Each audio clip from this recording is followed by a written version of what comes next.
Have you ever been called a band geek, a theater nerd, cyber dork, studio rat, gamer punk, orchestra dork, book monkey, drama jock, Poindexter, artsy fartsy, or just plain weird?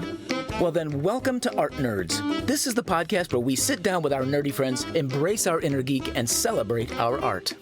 And welcome back, my friends. Welcome to Art Nerds. This is the place where we talk to our nerdy friends about their art.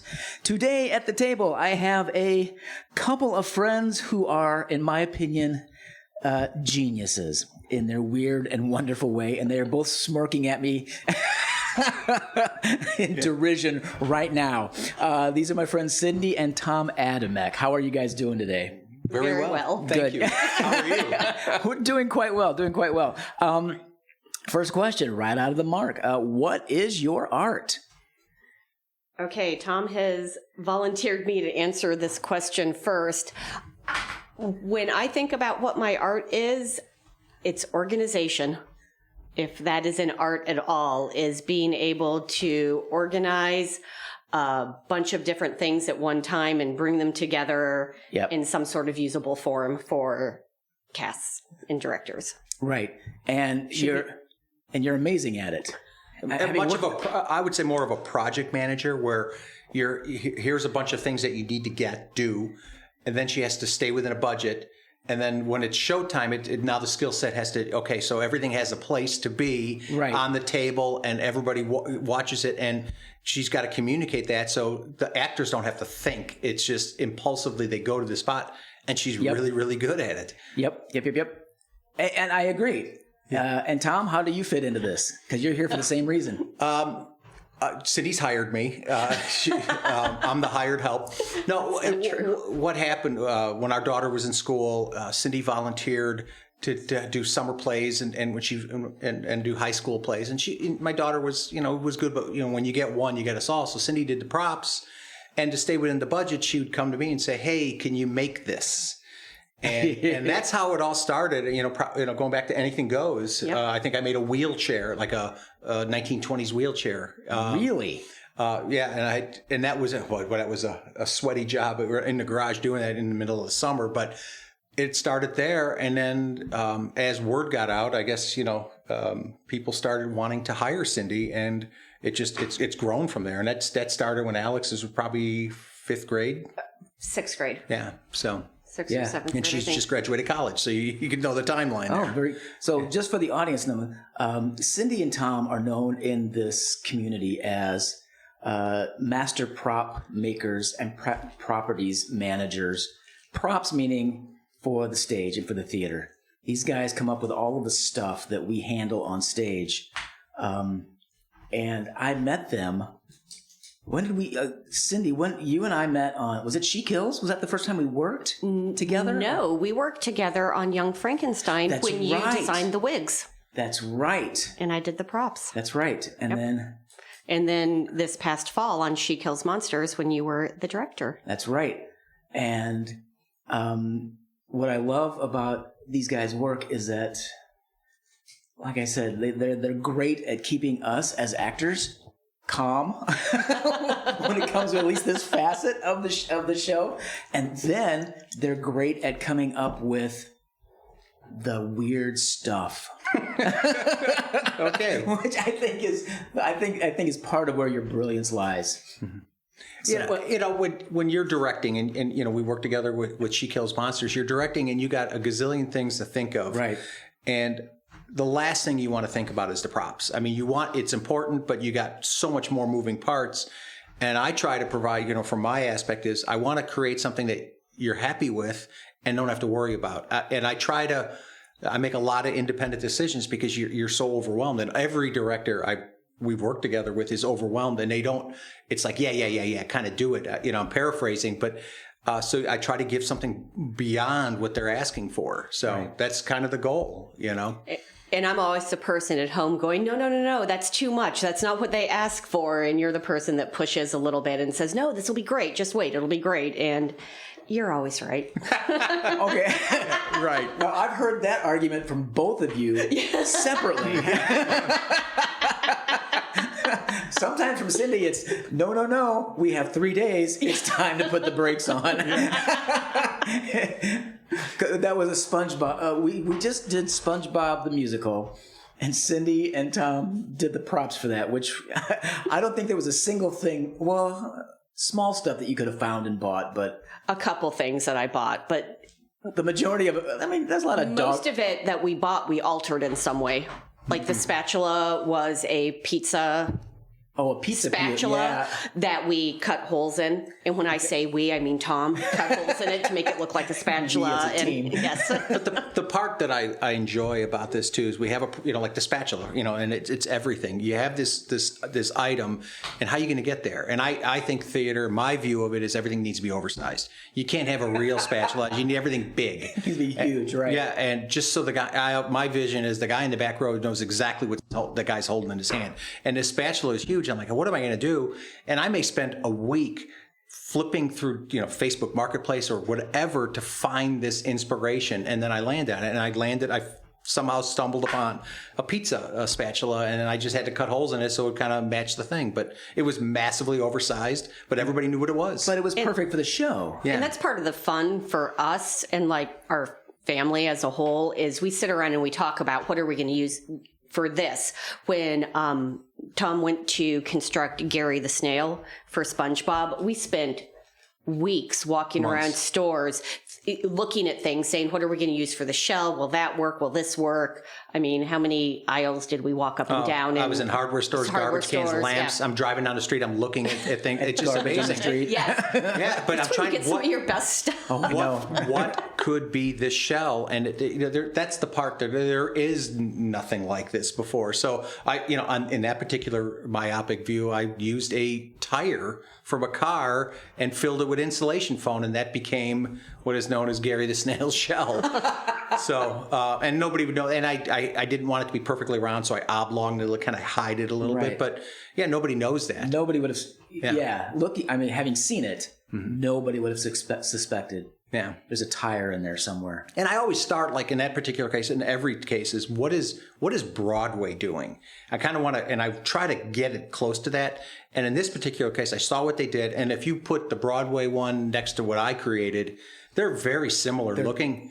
But I said, this thing, they're just, I wanted it to go the extra mile. And I put it on an RC car. Working at Horizon Hobby, I have that ability. And I wanted the eyes to turn. I thought that the eyes looking will bring it to life. And it did. Yeah. Yeah, because the Broadway one is just sitting on a skateboard. Yeah. And I think it gets pulled out. Yeah, it's just a prop on a skateboard. Yeah, and I just thought, God, they could have done so much better with that too. So I took what they did and tried to up it. So and you did. Yeah. So. And I think everybody was impressed with the fact that Gary moved on his own. Yeah, and that's little puppet. And there was a lot of work, probably 100 hours, and there was a lot of altering. I mean, there was nothing like that. The RC car that I used goes 40 miles an hour out of the box. Well, we couldn't have that, so that would be bad if the thing took skated into the audience. That would have been a bad thing. So there was some thought and engineering that went through it. So I mean, that thing, top speed on that thing was 3 miles an hour. Then nobody was going to get hurt with that. Right. So anyway, but that was probably my magnum opus in all the things I've done. But it was neat, and it was fun. The part that I loved was the whole build. And there's no YouTube, there's no instructions. You're making everything, every decision. And I got one take. So when I did the insulation foam tire, I got one take. I wasn't going to make a second one. I didn't have time for that. Yeah. And every decision, okay, I got one take and it's got to look good. Yeah. So I think that's interesting. Yeah. Because that reminds me of when we did She Kills Monsters. I'm a former puppeteer. So there's 5 dragons at the end of the show. So I built puppet heads for this thing. And I built 5 puppet heads. And if they crashed, I repaired them. If they broke, I repaired them. Speaking to your point of I have one take. Yeah. And I was talking to somebody else who was getting ready to do the show. And he's telling me, oh, no, we're going to make 15 dragon heads. We're going to have one set for rehearsal. We're going to have one set for performance. And we're going to have one set as a backup. I said nothing to this guy. I'm like, no, you're not. You're going to get that first set made. You're going to tell people to be really careful. But I think that's, but I appreciate that you get one really good shot at it, and you hit it or you pull it from the show. And typically, when we do a show, once everything is built, I many times I'll watch the dress rehearsal, and then you don't see me again. Right. And this particular one, because there were so many moving parts with the clock and Gary Karen. and Karen, I'm managing Bless her that heart, stuff. Karen. And I actually, this is the first time I've actually, I was controlling the clock. It's the first time I've ever done it in one of these plays. So it was a different experience. But yeah, normally it's you don't see me, and the actors don't even necessarily come in contact with me because I just kind of drop and go. Right. So Who's the tall, angry-looking man? yeah, exactly. So, anyway, but That's Tom. He's fine. That's Tom. He's fine. He's not really angry. yeah, exactly. So I brought this, and it's a Camelot playbill from the early 1980s. I went to North Central for college for 1 year. And that there, what you're holding in your hand, that little piece of paper, we had to act out on stage in class. It was an acting class. It was a requirement. I did that, and we had about 5 of those. And I'm like, oh no, this is not going to work. I am not an actor. It was hard for me to learn the lines. I was very, very uncomfortable in my skin. And I felt like, oh my gosh, everybody's laughing at me. So after that, I went to the teacher, and they were putting on Camelot. And I said, I will build your stage, because he talked about it in class. In return, I need to get an A. And he goes, I can't give you an A, but I'll give you a B. And if you flip on the back of that thing, it'll show you on this here who did the construction and props. First name, Tom Adamek. Yeah. There you are. So I enjoyed it. So then I transferred into Northern Illinois, and they were doing a production, and I went to the theater department, and I stayed in art and music dorm. And somebody said, hey, they're doing this. And I went to the theater director, and he goes, are you an art major? I said, no. And he goes, then we don't want you. And so 30 years, I didn't do anything. And then Cindy gets involved with my daughter. And so I'm kind of back into it. So I wanted to do it, but they didn't want me to do it. It just, and it kind of spooked me away. I think that that's I had conversations like this with some of the other folks on the podcast, and that when you're talking about, because I have a PhD. Most of my career has been in academia, in the ivory tower, as you call it. And there is a hierarchy, and there is a snobbery, and there is a set way to do certain things, especially when it comes to art, because there's a real potential of stepping on somebody's toes. There's an ego there. However, you are correct in the sense that it doesn't matter what they want. And it's, in the academic world, what you guys do is amazing. Mm-hmm. And it's an art in itself. This was funny too, because here I am, I'm working on this stage, and the stage was amazing. It was not because I built it. What he wanted a round stage, and he wanted it tilted like 15, 20 degree angle, so everybody in the audience could see the artwork that was painted on it. I didn't do the artwork. I just did the angle of it. The tilt on it, yeah. And it was quite cool. But so when I was working on this stuff, the actors and people were helping build props, and they're doing their stuff. They didn't know how to take me here. I'm 6'5". I'm a baseball player. Didn't fit into this group at all. And it was kind of, it's weird. Yeah, they didn't, it wasn't like they weren't unwelcome, but they just didn't know how to take this. What is this guy doing? I'm their age, but I look nothing, right. And I'm just going to town on this thing, so it was an interesting, and nothing has really changed. I'm still, people are, some of the actors, they don't know how to take me because I'm in and out of there, Right. I mean, because like Cindy, you're there every production meeting. You're there once we get down to the nitty gritty tech rehearsal. She's part of the group. Yeah. Like it or not. But we've learned a lot too. I mean, beyond the props, like, there was people like Bob Weber, the late Bob Weber, Sue Aldrich, and there were some incredible people that we worked with. Sue has these beautiful visual stage setups, and there's things you learn from that. Oh yeah. And even She Kills Monsters, that was a little different too. Like late in the game, we need a new staff, and it's like, oh my gosh, we're going dress rehearsal tomorrow. I got to get this thing done. So how tell me again how you did get into this. How? Okay, so my younger daughter, when she was going into, I think 6th or maybe going into 7th grade, was part of an Urbana Park District production of Anything Goes. She just went and tried out for it, and well, she probably didn't know this. Everyone got in. And so she was part of the show. But from where they rehearsed every night to our house, it wasn't worth my time to drop her off, drive home, and go back every single night. So I would just sit in the lobby of the Phillips Recreation Center and wait. And as the production went on, they started needing people to do stuff, and I was bored. So I was like, oh, I can do that. I can help. And then it started, they started to kind of task me with finding props. The director's name is April Cleveland, who was great to work with. At the time, she was, I think, a college student. Now she has her MFA in directing and is running an acting troupe out in New Mexico, I believe. Oh, really? Yeah. But she was great to work with. And that was really my first introduction into, you know, like I said, organizing stuff. It was kind of fun for Alex and I. For Anything Goes, they wanted everything to be very period. So we went to antique shops. We went kind of prop hunting all over the place, looking for the different things that they needed. And I've always liked to say that I will borrow anything from anyone. I will ask for a donation from anyone that, you know, please, at the time it was for the kids. You know, we're going to use it in a play for kids. It's going to be great. I drove down to Terre Haute, Indiana to get a laundry basket for $10. For Annie. Yeah, massive. big one? Yeah, The big one stuff like that. yeah. So it's just, we're always trying to stretch that dollar. And then for Anything Goes, you needed a wheelchair. Yeah, and you built we it. couldn't afford to buy it with the budget. So I said, I'll build it. So that's how it starts.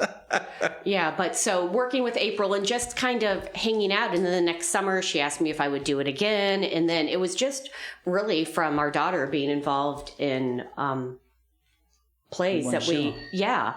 And then I think I worked for some things with, I worked on Billy Elliot for, This is before CT squared. yeah, Twin City. Okay. Yep. So when I worked with them, we were up at the Parkland stage, and I think I met Brian Morgan. Right, And then he asked me the following year to work on, what was the first show I worked on at Parkland? I don't think it was Young Frankenstein. I think, oh my gosh, it was Memphis. Oh, it was Memphis. That was your first show there? That I worked for Parkland. Okay. For. Yeah. And that was just anyone that was involved in that show will tell you, it was just a magical experience. Everything just came together. Oh, how nice. Did you see it? I did see it. Oh yeah. I just thought That's one it of the was. first things I saw here. Yeah. Yeah, it was. I thought it was amazing, and I had a great time working on that. And the director and the cast in that were amazing to work It was. with, It was a too. fantastic show. Yeah, it was just like everything just kind of snapped into It was place. a prop heavy show, too. It was. I don't remember it being a prop heavy show. I mean, I know It there was was a lot things of like set decoration heavy. glass that broke, and we had to make glass that set on the stage, and then like with sugar and Right, water, right, and right. then they weren't happy with how the glass was reflecting on a part of the set for the lights, so we had to deal with that. So I think it was a lot of little things at the end that came up, Well, which they always do. Well, the video camera, which had a lot of stage yeah. time, that took a lot of engineering. So, Oh, that roll around TV camera? Yeah, Tom made that. Because we used that thing in Servant of Two Masters. Mm-hmm. oh my gosh, so it got a second life. It's had at least 2 shows. Yay. And I know we've got it for more. We're going to use it some more. But Yeah, it's down in the big scary basement. yeah, Yeah, that was a very expensive prop to build. There was no money involved in that. I just jump from the bin. Yeah. So that's how I got involved with Parkland, and it's been fun. I was going to say, you guys seem to really enjoy it. We do. It's kind of fun. Like Tom just said, like the best part about that was it costs $0. It's always like a challenge to come in under budget and, not spend money on stuff, but still have a really good product. Right. And still have things that actors feel comfortable using. I remember in Spongebob, the last show we did, one of the actors, I was like, how does that feel? Does that feel okay? Are you good with using that? And they looked at me and they said, I don't think I get to choose. And I'm like, sure you do. If you're not comfortable with it, it's not going to work. You need to be comfortable with the stuff you have. So, at the end of the day, it's not about what Tom and I like. Right. It's what the director wants, and it's what the actor wants, and it's what's going to be best for the show. Okay, I will tell you guys, working with you guys as a director, it's a dream because you don't force an aesthetic. You're very good at listening to and kind of absorbing the aesthetic of the show as it progresses, and then contributing to it. And I think that's amazing. Has there ever been a time where you've had the idea where it's like, oh no, this is going to be much better than your idea kind of situation? Or I don't, the way you framed it, not quite, but in Young Frankenstein, the disagreement was the book. We knew we were doing this, and again, my back row needs to see it. And when we did when you say disagreement, it wasn't a disagreement between the director. It was a disagreement between me and Tom. So we're doing this play in the spring, and we go away to Colorado for Christmas and went skiing with my brother.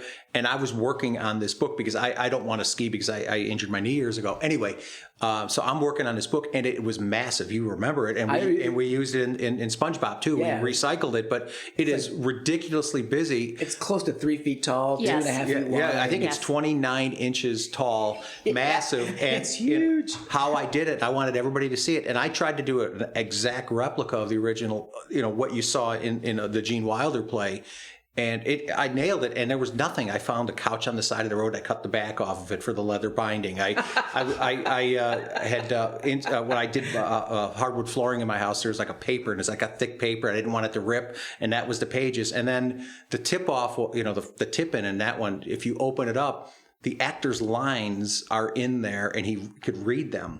And I had my daughter, Alex, write them down, and that scene was so magical because he was reading the lines, and it made it more believable. Right. And I asked him, I go, "Are you reading?" He goes, "Absolutely."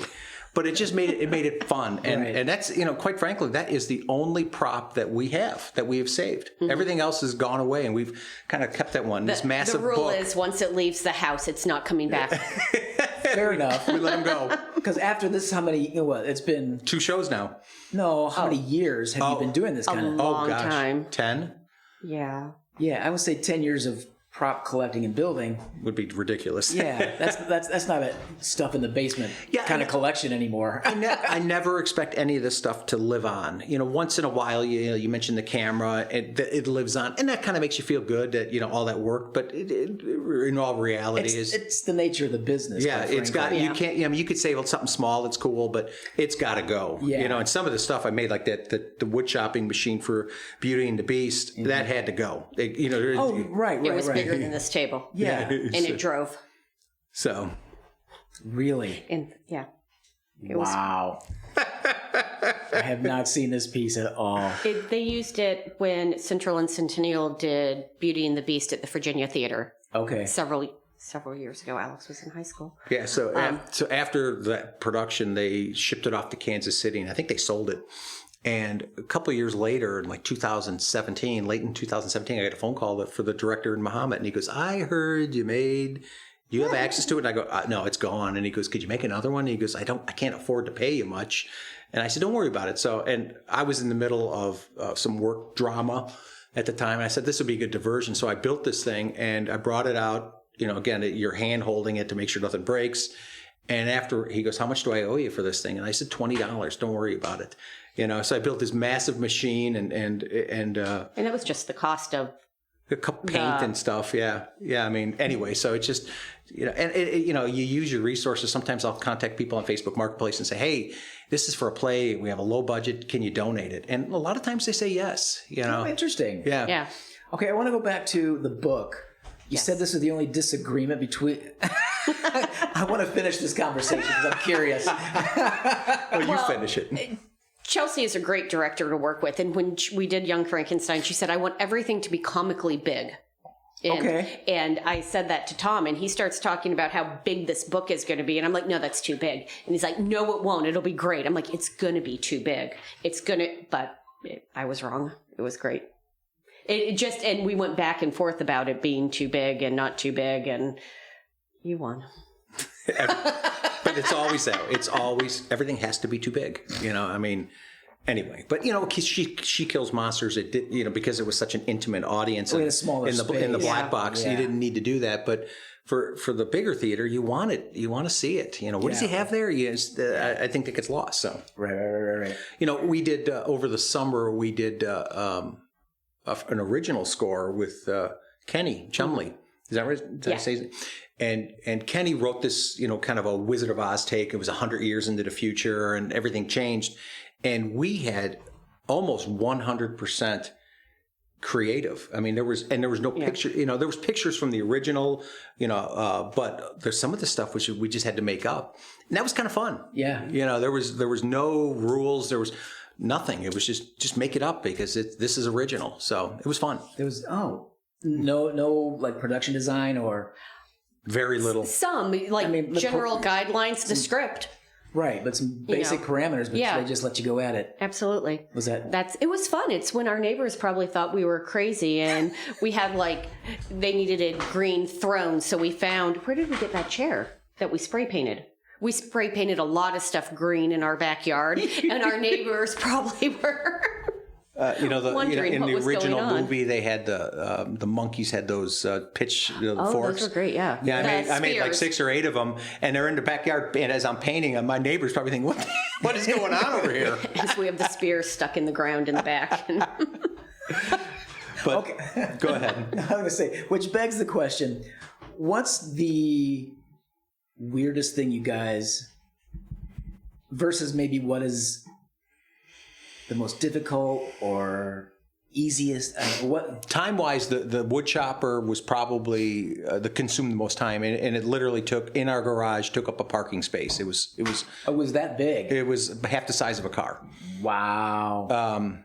And I could after this I could show you a video of it, but that was probably one of the more challenging. I'm trying to think of what other kind of weird things. Weird things have we done? In Young Frankenstein, the brain transfer scene too. Oh, we made brains. Yeah. Were there 3 different brains? Yeah, we had 3 brains, and then the electronic transfer. That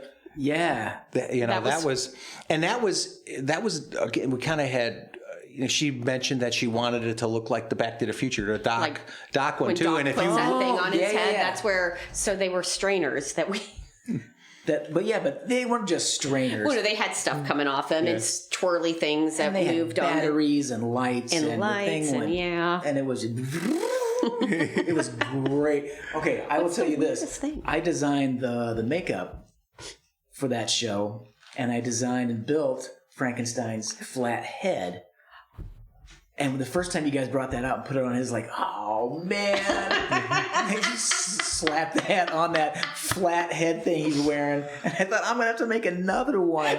I had to alter, and I remember when it happened, it didn't fit, and I had to alter it, and it all worked out. But it all did. I mean, in the end, it was all just fabulous. But there's so many moving parts, and that's something I couldn't plan for, block for, or whatever you call it, and it was just like, oh boy, and that's why I show up the day before. So okay, now time for the alterations. The police shields for Billy Elliot. Oh, that was fun too. Made out of plexiglass, and they had to. They were going to rent them for 6 these police shields. Right. Okay. I think there was 9 or 10 of them. There's a lot of them. They wanted to rent them, and they were going to pay $600. And I go, oh no. I mean, again, theater doesn't have a big budget, so I used some resources, and I think we were like $100 for those things. I think so, because I forget where you bought the plexiglass, but they were big, thick. Yeah, they were cast off plexiglasses, and I just kind of pieced it together, and they look fine. Wow. So that was just a weird thing we did. Police shields. Police shields. Yeah, but there's been just some weird things. Yeah, in the summer one, the Wizard of Oz takeoff, the bang gun. It was a little yellow rifle, and when the guy pulled the trigger, a little flag came out that said "bang." Right. So it wasn't actually. And they didn't plan on that. And I said, I think I could make this scene funnier. So again, there was no rules, and we did it, and it got a big laugh. And I remember one of the stage managers said, props never get laughs, So. I always enjoy when there's food. I always say it's not a show unless you're eating on stage. Now, is that because of an aesthetic, or is that just because you like to nibble? No, because food is a pain in the butt. You have to make sure that you're not going to kill the actor if it's spoiled. You have to make sure it's fresh. You have to make sure it's something they can actually eat, something that they No can. peanut allergies. Yes, no peanut allergies, no any kind of allergies. So it's always when our daughter, her last year with Urbana Park District, they did Seussical, and she was the Cat in the Hat, and there was another person who was like, oh, after intermission, you should have Alex come out as a cat and conduct the pit with a loaf of French bread. That'd be so funny, blah, blah, blah. I'm like, well, Alex can't touch bread. She's allergic to gluten. She has celiac and she can't even touch it or she breaks out. And I'm like, that's food we can't do. So you do have to worry about allergies and, you know, can you actually eat this and then still talk and say your lines? And so You don't swell up. Or anything. yeah. That's the only time It's not fun if That there's show not was the food. only time I ever made Alex a prop, and that was the schlop with a cherry on top. So It popped up. yeah, they wanted, you know, it's basically a big chocolate sundae and a cherry popped, and she goes, "Can you do that?" And I said, "Yeah, I could do it." And I rigged it up, and it. Do you ever say no? I don't think I ever have. No, sometimes I come home after a production meeting and he'll be like, how was it? And I'm like, well, it was okay. Let me tell you what we're going to need. On the schlop, I spent 40 hours on this thing, and it literally had 6 seconds of stage time. Well, that's what it kills me too. When you get going on something and I'm like, literally 20 seconds on the stage. It's not. I'm with you. I mean, 5 dragon heads. Yeah. Yeah. It was Runs around were for 5 so minutes. cool, Yeah. though. 2 minutes of time out of an hour and a half show. And but you know, it makes the right impact at the right time and Absolutely. everything. One of my favorite things, and again, this is you guys going over the top simply because that's who you are, was that staff you made for She Kills Monsters. There's this wonderful scene where we had this giant projection of a dragon on the floor, and we're doing this very mystical scene. And one of the characters, the character who kind of conducts this scene, has a walking stick. And Tom said, we should light it up. I didn't even suggest it. I said, that'd be kind of cool. And then 3 days later, he's got a prototype. You know what it was, don't you? Take What? one. You know what it was. The light. Wasn't it the bottom of like a plastic soda bottle? It was a ginger ale bottle that was the color green. Oh, that was the crystal. Yeah. Yeah, I knew that. And I had to cover, and I used up a dollar store push light. Everything was at home. It was last second. I mean, it was the last prop I made for that show. And, you know, it came out good. I was pleased with it too. And I was worried. I'm like, are they going to turn this thing on the entire time? And the way you guys used it was brilliant. Yeah, it was a lot. It was fun. And I think it came out of the idea that when we got down to doing that scene, the scene went dark. Yeah. The lights went dark so we could see the projection. And then Tom comes over and says, we need to light that staff up. I don't remember how you said it, but it was your decision. I think it also drew attention to the character. Right. Just a little bit more, even though that character was pointing out the different dragon heads and Right. describing what was going on. And it gave her a little more. I will give her credit too. Yeah, she worked it. actor, Yeah. 'cause she managed to swirl it around, tip the light on right at the right time, made the whole thing wonderful. And then as soon as everything got away, and she was I didn't direct her at all with this prop, and she instinctively, as soon as the attention was away from her, thing came off. Nobody even saw it. Yeah. And it was. And, you know, and there's 2 elements of that on that specific one, and it kind of encompasses what we try to accomplish. I did that for her, a lot of it. She deserves something better. Yeah. That's my thought process. And you hear me agonize over this. Many times I like to make stuff for the ensemble cast or the people who just have a couple of lines to make that performance more special for them. Right. And they're proud of it. That is a big goal of mine. Or when we do stuff with Urbana Park District, every little kid likes to have a prop.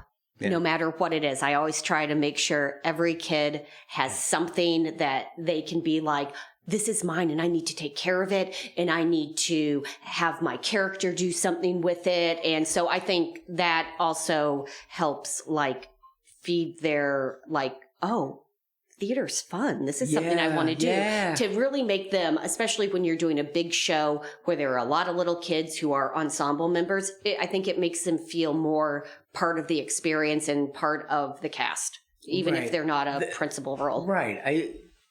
do you think it's something as simple as they've got just that tiny little bit more to do than just stand around and sing and wait and sing? And because the directors will always think about why your character is there. If your character is there, it's for a reason. It's, the directors put you on stage for a reason. And that was, Alex did some stuff with Nick and Angela Schneider. They used to do some Christmas plays at Parkland. And Nick always used to say to the cast, if I have you on stage, it's here for a reason. You're doing something. There's a reason you're there. So yeah, I think it's absolutely, especially when you're working with kids, gives them a reason to be there, no matter what it is that they're interacting in. And it could be something like totally silly that you or I wouldn't think anything of, but to a 7 or 8 year old kid, it's like, okay, this is your coffee cup you've got to carry out there. And what do you have in it? And why do you have it? Yeah. And, it makes them feel. But that little thing too also sparks imagination. Mm-hmm.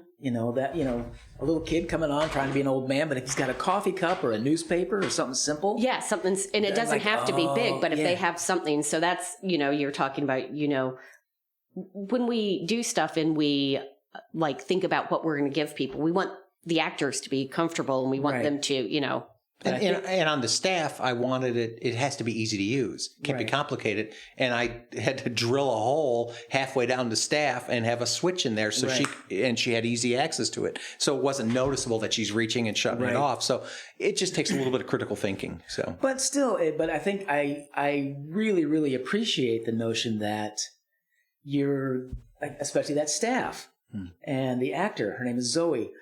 She loved that thing. I mean, she was so excited. I mean, we had a good time. She had a great part and great stuff to do.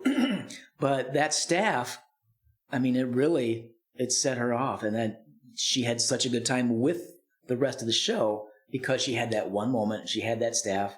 And it was something cool, and I think it was something cool for her, right? And I think, and that's the beauty of what I like to do. And that's what I absolutely appreciate and love about your attitude toward this whole thing. Like Solomon with the Cheese Whiz, with the laser out of the Cheese Whiz can. That was his to use, and that was your idea, wasn't it? That's in the script. Oh, is it? The laser is? There's a laser pointer and the Cheese Whiz. No, I think between you and I, we came up and said, can we were sitting, in the script, he has Cheese Whiz, and in the script, he has a laser pointer to point at the big map. Mm-hmm.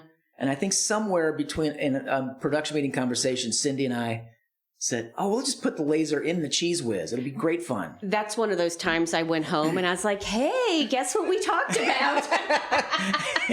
And then we dumped it on Tom. But it worked. It worked great. Like a charm. Oh, my stars. And Solomon... That was his. That was his. He loved that silly thing. And that's it. It's just a silly thing that.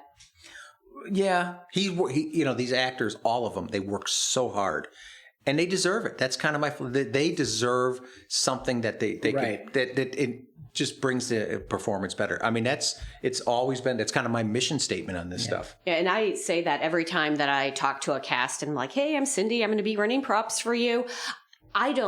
This is not about me. I want you guys to look good. I want you to have what you need to have a great show. It's, And I know a lot of my students who work with you at Parkland appreciate that as well. They love working with you guys. I think you pretty much solidified it when you brought Gary. You're pretty much our favorite props people. But yeah, it was... But I like I said, I think, does that come from you as an educator as well, you think? Or the attitude of, they deserve this? Probably. I would like to think so. I don't know. Maybe. I would like to think it is to make... It's not about it. I mean, it's important. It's none of this is about us. And if, quite frankly, if they said, we're not going to put your names in the play-bill, I'd be very, very happy about that. I don't need that. I'm not doing it for the wave and look at me. It's more about these guys. I mean, they're working so hard. And as I told you when we came here, this is not something that we would seek out to do, to talk about. Do you know what I mean? To talk about in a public way about the stuff we do. So, well, I know it. I know Cindy's making that face again. No, but part of my purpose of this is to not just, I want to show you off a little bit. You're my friends. And I think you do great work, amazing work. But it's the idea that I want to break that ivory tower academic notion of what art is, and you guys are artists in your own weird and wonderful way. Well, you are too.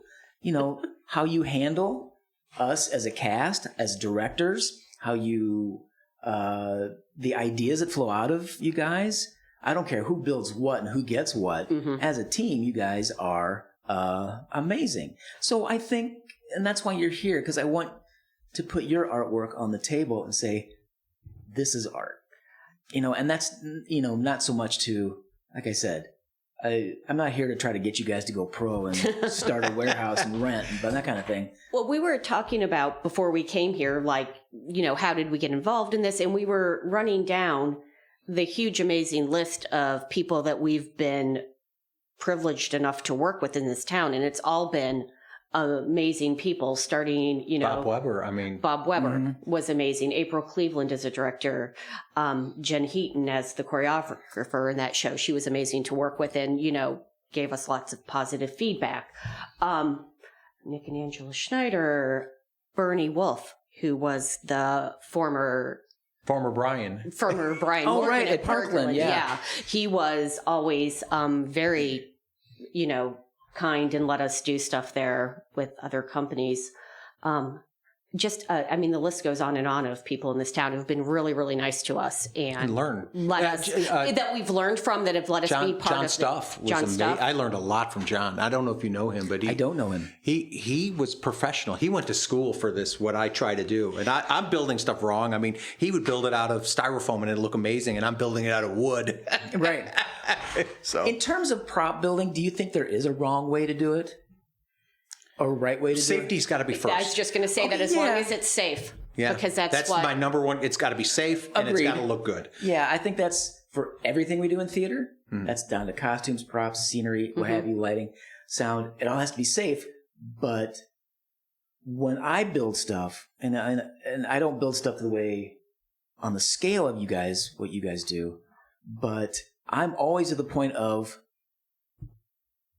there's no one of my favorite phrases is I don't need the way to do it. I just need a way to do it. And do you guys? It sounds like you guys subscribe to that. Absolutely. Yeah. It just you want it to be visually appealing. And again, my side deal is I don't want to spend any money.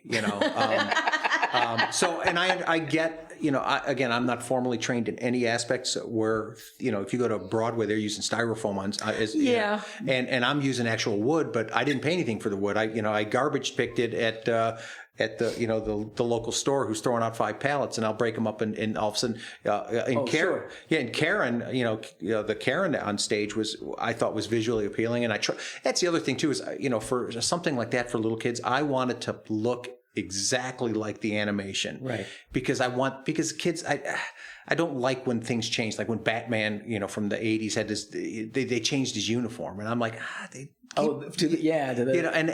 get why they do that, but that's that artist. I'm going to do my flair on it. I view it as it's not up to me. I've got to talk to the kid in the car. So when I made Karen, I wanted Karen to look exactly like the cartoon. I'm mixing colors so the colors match. I want it to look right. Yeah. But that didn't cost anything because half that stuff was garbage picked. The wood and the styrofoam I pulled out of Parkland's garbage can. The styrofoam was the walls from 10 out of 12. That was what Karen was made out of. Oh, really? Yes. That they were throwing out. For people listening, Karen is a character from SpongeBob, which happens to be a computer. And in the cartoon, it's just this computer screen and the kind of the waveform voice in the screen. And so these guys built a rolling version of that for the live production, and the young actress got to push it around. And Lucky her. Yeah, she loved it. She was a rock star with that thing. Yeah, but there was also a voice thing in it, wasn't it? So when she spoke, the oscillation thing in the screen worked as well. So it was a ton of fun. So we found out we were doing SpongeBob last year. You volunteered for it, and she started telling me what's coming, and we had to make this thing. So I called Kevin Mcguire, who's a local sound man. And I said, "What should I do?" And he goes, "You need an oscilloscope." And he sent me a bunch of stuff, and And I actually had a buddy write a software program, but again, you use all resources, and that's how it all tied together. So You just scraping, just pulling favors. yeah, I mean, the guy who wrote the program for the oscilloscope lives in Michigan. I've known him since 1985, and hey, Larry, I need a favor. Can you help me with this? And he goes, yeah, absolutely. And he was excited. And the night we were doing the dress rehearsal, I'm on the phone with him because I was having some technical difficulties, and we're rewriting it on the fly. So, I remember you doing that with Gary too. Yeah. The snail. Gary. It was Gary worked perfectly, and it was user error. It was me. She was, when she turned it on, you were just supposed to hit the button and walk away. She was holding it and it was going Until into the light programming went mode. on, and it went into this whole sort of mode real where program. So it was just user error, but which is fine. I didn't know that either. I was like, oh geez, we're going live in 25 minutes. So, but we got to solve. Yeah, that's the night we were talking about putting Gary on a skateboard and just pushing him out there. We're like, okay, we can bungee cord him on there and it'll be fine. I was part of that conversation. Yes, the lights were going to go up and the show was going to start, and Spongebob needed someone to talk to. But now you know. Yeah. You've learned a lot from that. Yeah. Absolutely. What about, we're kind of getting toward the end here. What about this stuff that you do? What about it turns you on? I like the organization part of it. I am not an actor. I am not a singer, but I love theater, and I always have. I've always been friends with people, even back in high school, who were crazy talented. I didn't stand in that line. I can't dance. I can't sing. I can't act. The thought of being on stage makes me my hands start to sweat. So for me, it's a way to be involved in a very real way and part of a production where I don't have to be out in the lights. I would not want to do that. But still put your skills to the test. And absolutely. Like, we go to Chicago to see shows, and we're both thinking, how'd they do that? How did that work? How did, it bothers me when you can't just enjoy a show. You have to no, when or if you go somewhere and something should have been taken off the set and it's still sitting there, that bothers me. But it for me, it's a very real way to be involved in something that I absolutely love, but have no real talent for. Besides my organizational skills, which I guess can be my art, right? Absolutely. And I know when something looks good on stage, and I know when something will work. Nobody goes to a performance and says, that was a great play because of the props. No. It just makes everything come together. Right. They'll only judge it if it's really bad. And like Tom said before, if my name or his name was never on a program, we wouldn't care. It's just about being involved and being part of the process. And that's what I like. Tom, on the other hand, is an artist. He's really good at making things. He's a craftsman. He's a woodworker. He can fix anything and everything. The part that I like, the part I enjoy is the mental build. Okay, you got Gary, you've got this is the problem. How am I going to solve it? Right. How am I going to do this? And it becomes this sometimes a long period of, it could be a month or two. I'll be at the gym and I'll see how the elliptical is working. And I'm looking at that could be how this is going to go, and it just, everything suddenly becomes, what's my inspiration? And I'm trying to figure it out, because there's no YouTube. There's no going on there and saying, oh, this is how you build this thing. It's not there. And, Gary, the snail, it was well over a month before I landed on it. And I kind of got down to the level, I think I'm going to have to paper mache this thing, because I could not figure out an idea. And I just thought that was way over what I want to do. It's hard. I think that's not, maybe it's easy for you, but that's a difficult task. It's just, but. And for us, it's fun because, I think we said before, we enjoy sitting around talking about what we're going to do, how we're going to do it, and figuring out how to do it as cheap as possible. That's also kind of like a little challenge we throw in there. The funny part, at home, all of a sudden our kitchen turns into Prop Central with stuff laying all over the place. Sure. Yeah, I remember one of the first puppets I built, this very table you're sitting on, was literally littered with the materials, because I had no other place to build it. But I get. Yes, our house explodes. Yeah. The trident that you made, that was another fun one. Oh, yeah. For Little Mermaid. Little Mermaid, yeah. It lit up. Sue Aldrich said, "Could you have it light up?" And I thought about it, and I came up with a way, and we ended up laser cutting it, and I found made it out of plexiglass, and it lit up. Wow! So as the trident was passed between the actors, like Ursula's King purple, King Trident, it's gold, and I thought that would be cool. So Cindy's got a little controller, and as soon as he hands it over to Ursula, she hits a button and turns purple.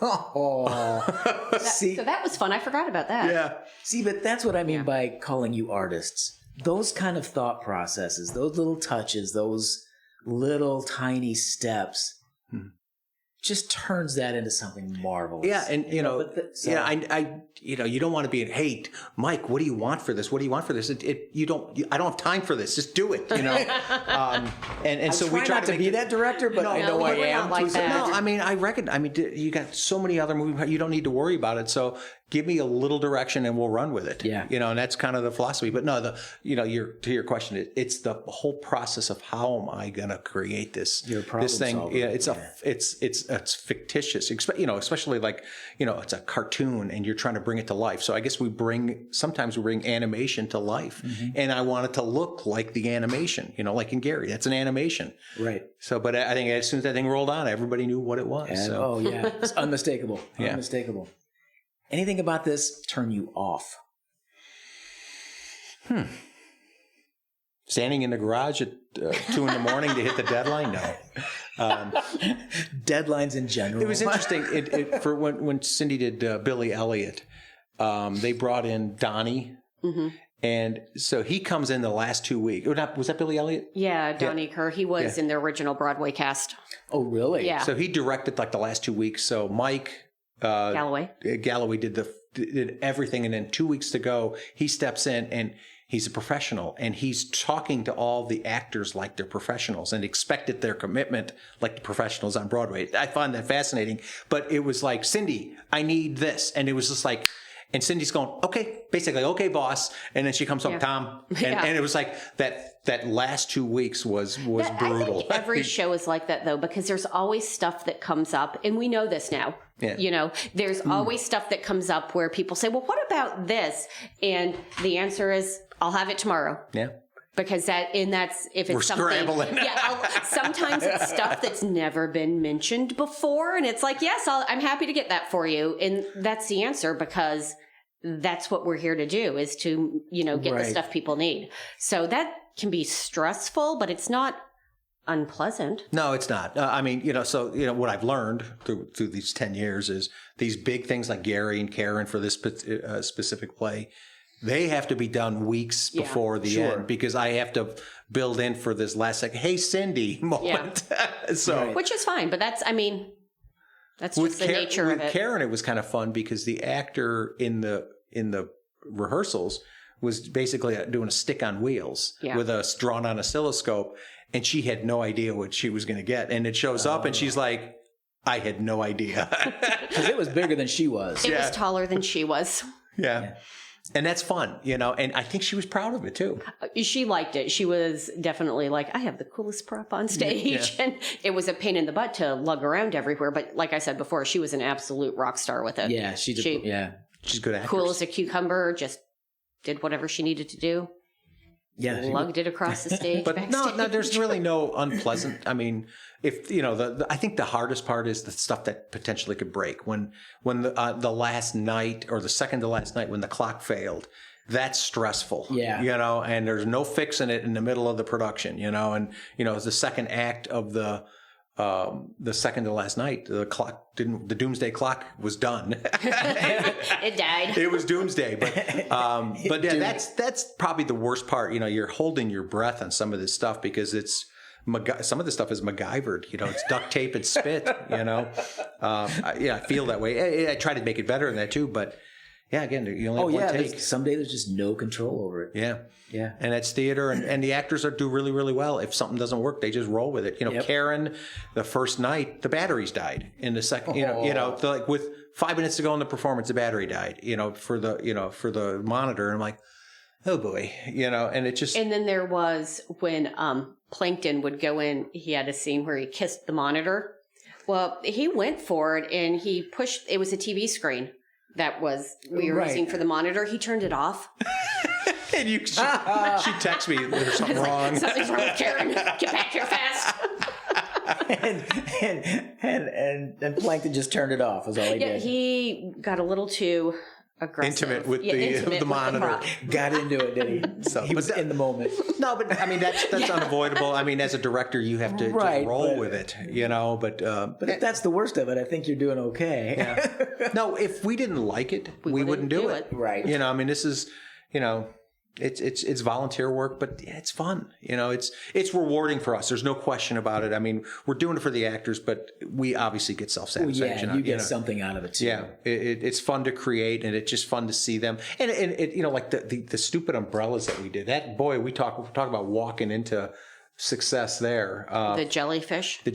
Oh, the big plastic. Yeah. I mean, that was just kind of, you know, it was one of the last things I worked on for the thing, and they were not going to look good. And then we found on Facebook Marketplace someone had bought clear umbrellas for their wedding, and they never used them. Paid $20 for like a bunch of them for 12. And really, yeah. So I wired them up with LED lights, and I knew they made stained glass paint, and I sprayed them kind of a light blue. And then again, part of the cheapness, when Alex swam at Centennial, they had an end of year party, and there was blue. We still had blue tablecloths, and I put that on there, and I had some silver wrapping paper, and I just kind of hung it on there. And when they were on stage, it looked magical. They looked great. Great. And it was just kind of, I was almost embarrassed to bring them in. And I know, we were like, is this okay? But this cast was like, could I have one? Oh yeah, sure. They were fighting over it. Yeah, 6 months. I'm guaranteed that's gone. Stripped for parts. Yeah. That too. But no, that's fun. But again, we keep saying the same thing, but it's just the whole build and the whole process. That, you know, from the start of it and just those last 2 weeks are so intense to get everything up and going. It's a blast. And then we've been lucky, like we keep saying, to have worked with really good people in this community that we've both learned a lot from. Yeah. You know. Awesome. So. Okay, last couple of questions. Oh no. If you didn't do this, is there any other art form that you would like to participate in that you haven't? Oh, go. You're catching me flat-footed there. Yeah, I don't. And if you don't have an answer, that's fine. No, I mean, because like I said before, I'm not really arty. Do you know what I mean? I don't think of myself as an artist. I think of myself as an organizer. For me, if I wasn't doing this, I would be building. You do though. You do woodworking. You build. Yeah, that's stuff. what I mean. I would be building stuff for our house. It's something in my mind. I want to build a vanity for our guest bathroom, and I'll do that from that I love to do. I installed hardwood flooring in our house, and it's the build, it's the physical aspect of it. It's fun, And when it's done, you forget about all the mistakes you made. So. Yeah, and my job, I'm a teacher, so it's kind of the same kind of thing. You organize stuff, you never know what's going to happen every day when you go in, so you deal with stuff on the fly, and that's kind of like a show, too. Right. You have to go with it. We're going. So you're an improv artist on a very different level. Yes. Yeah. That makes perfect sense. But when they did Young Frankenstein, I thought, oh, geez, this is my opportunity to step on stage. I need somebody big, uncoordinated, and can't act. Just all I have to do is yodel. Yeah, he sings at the end. Yeah, I could have been that guy. Yeah, and then you got to sing like an angel at the end. Yeah, well, then you'd have to, Mike would be on the stage dubbing my... That's funny. Yes, I think if anyone was going to want to step on stage, it would be you more than me. Yeah, it'd be a small role. I thought about it for Billy Elliot, too, where I could have been a policeman. Well, I will keep this in mind if I'm ever directing again. If you ever need some big, goofy guy on stage, I know just the guy. I know some 6'5" guy. Is there any art form you would never want to participate in? No. You? And again, you don't have to have an answer. No, I mean, things that are messy, like clay. And I'm not a big painter, albeit I had to paint for You're a great She kills painter. monsters. That was a new art that I had to do. All those monster heads I had to hand paint. Oh, yeah, Posters? the posters, yeah. Yeah, and that again, we had to hit a budget, and we could have printed them, but they wanted like $60 a piece, and that just blew the budget. And I said, I guess I'm painting them. So I painted some of those. yes, you did. I did. So I did a really anyway, good but that just messy, sloppy things. That's not my thing. But I'd rather construct, building wood and things like that. That's kind of my thing. A sawdusty filled workshop is not messy to you? Well, I guess Yes, Cindy. it's bad. No, it's not. All over the place. Yeah. So anyway, but yeah. Everywhere. Yeah, in wintertime when you're building the stuff, it gets cold in there. Your hands start getting cold, and I don't have a heated garage. So anyway, One last question. Okay. Where do you think what do you think you'd be doing without this? What would we do with all our time? yeah, I mean, it sounds like you just kind of stumbled into it, We really did. And it's been great. but you've had such a fun run with it. Can you speculate what if it was it anything would be that- tough. My brother, I'll be 59 this year. And my brother is, thank you. My brother's 61, and we're talking about what I want to do. And we looked at my father. He sat on the couch and he fiddled. He built. He was a very smart engineer, man, but he didn't do anything. And we talked about this. And I've said to my brother, I said, "This is my retirement. I will do this in retirement to be relevant." There's only so much golf you could do. There's only, you can't keep building furniture because eventually your house is overloaded. So I need to, this is a perfect outlet. I didn't answer your question, but this is setting up what I kind of want to do. And I'd like to do it for as long as I can, Yeah, I think we got really lucky. As you said, we stumbled into this, and it's something that we both really like to do. We can do it together. I think we're getting better too as time moves on. I don't think about we're talking about Gary because it's fresh in my mind. I could look at the ones I like, but I think more about the misses. Where did I drop the ball on? The cube in yours in She Kills Monsters. I am so disappointed that was my product. Well, yeah, that's another discussion. The losses, but anyway, there you go. Thank you guys for coming by and sharing the stories. And Thank you for asking us. She says that with a question mark. I don't care what you say, Cindy. I think you're a brilliant artist. Thank you. I think you as a team are magnificent, and I hope to work with you again and again and again. Likewise. Absolutely. And thanks for coming by and spending your evening with me. Appreciate Thank you so much for having us. Thanks for hanging around and geeking out with us. If you enjoyed the show, hit the like and subscribe buttons. And more importantly, join the conversation and leave us a message or comment. We'd love to hear about your nerdy art. Thanks again, and join us next week for more Art Nerds.